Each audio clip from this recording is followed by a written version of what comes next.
Saviez-vous pourquoi il y a autant de chômeurs en Afrique de l'Ouest, plus particulièrement dans mon pays, par exemple le Bénin? Nous avons ce problème-là.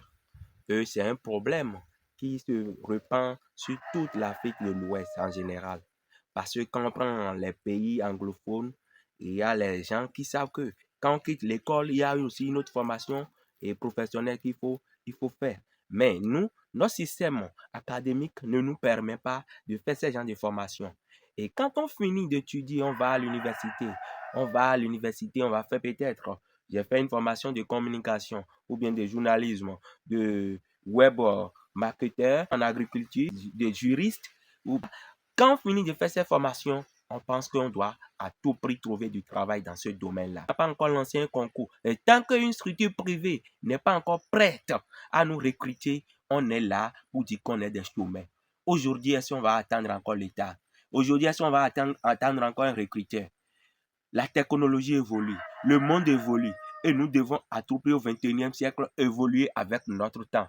Aujourd'hui, il y a l'intelligence artificielle qui est là. Il y a le domaine de freelance et de télétravail. Toutes ces possibilités s'offrent à nous aujourd'hui. Et on ne peut plus attendre l'État pour dire que l'État va nous recruter avant qu'on ne trouve du travail. Si nous voulons quitter réellement ce problème de chômage en Afrique et au Bénin, nous devons inculquer ou bien apprendre à nos jeunes, à cette génération, que notre avenir dépend de nous-mêmes. Aujourd'hui, on peut apprendre sur le tas et devenir meilleur. On peut apprendre, on peut s'auto-former et devenir meilleur dans un domaine où on n'avait pas fait une formation, une grande formation. Ce n'est pas parce que je suis allé faire une formation de communication sur le campus que je dois attendre éternellement l'État avant d'être recruté quelque part en tant que chargé de communication ou bien assistant chargé de communication ou bien expert chargé de communication. On peut faire ce domaine de communication parce que ce domaine-là va nous permettre peut-être de nous extérioriser plus quand on va peut-être entreprendre dans un domaine de l'agriculture. Et quand je prends mon cas, je ne suis pas un agriculteur de base. Je n'ai pas fait une formation d'agriculture au campus. Ou bien même, je n'ai jamais fait un lycée. Mais aujourd'hui, je développe des idées innovantes.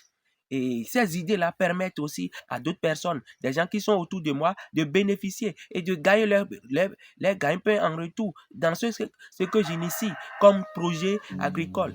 Je suis dans le salariat, je suis un entrepreneur, mais je sais de quoi je parle. On ne peut plus attendre l'État aujourd'hui parce que l'État, c'est nous-mêmes. L'État, c'est toi et moi. On va trouver des choses, des magouilles à faire et gagner notre nom. On n'a plus besoin de ça.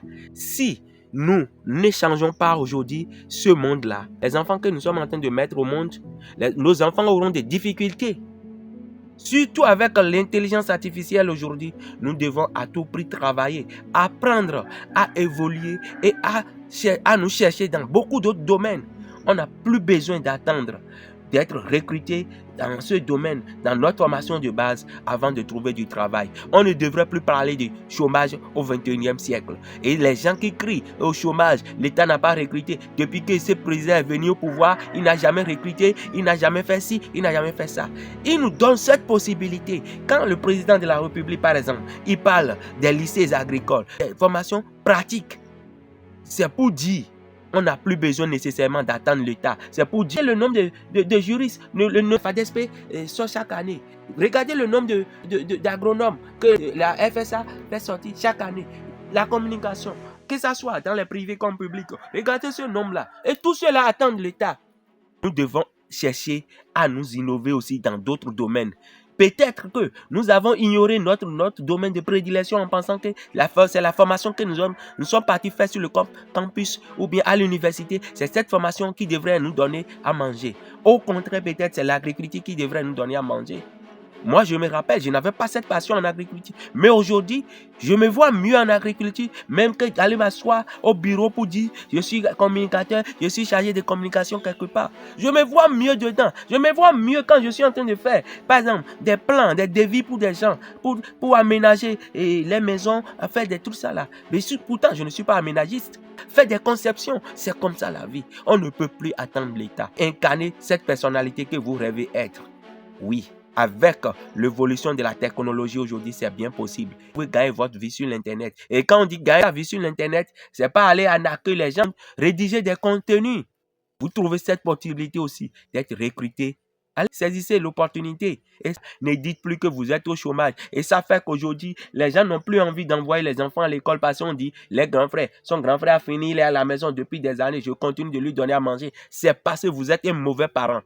Moi, mon papa ne peut pas m'envoyer à l'école et à mon âge maintenant, je serai encore dans sa maison pour dire que je cherche du travail. D'abord, ça dépend aussi de l'éducation que vous avez inculquée, de l'éducation que vous avez donnée à ces enfants-là. Moi, je suis issu d'une famille modeste et je sais quand et quel âge j'ai commencé par chercher de l'argent.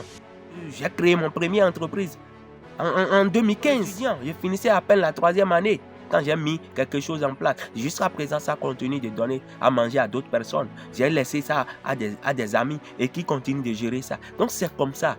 Quand vous êtes peut-être issu aussi d'une famille donnée, vous avez l'obligation de travailler et ne pas attendre quelqu'un pour dire je vais trouver coûte et coûte du travail chez l'État. Si je trouve du travail chez l'État, je fais. Si je ne trouve pas et je peux créer le travail moi-même, je vais le faire encore et gagner ma vie. Et c'est ce que on doit apprendre à nos enfants d'aujourd'hui. C'est les enfants que nous mettons au monde d'aujourd'hui, on doit les apprendre cela. On doit les inculquer cela. On ne va plus apprendre aux enfants. Attendez, vous allez devenir maître, vous allez devenir militaire, vous allez devenir douanier, vous allez devenir avocat. Non, on ne peut plus être fait comme ça au 21e siècle.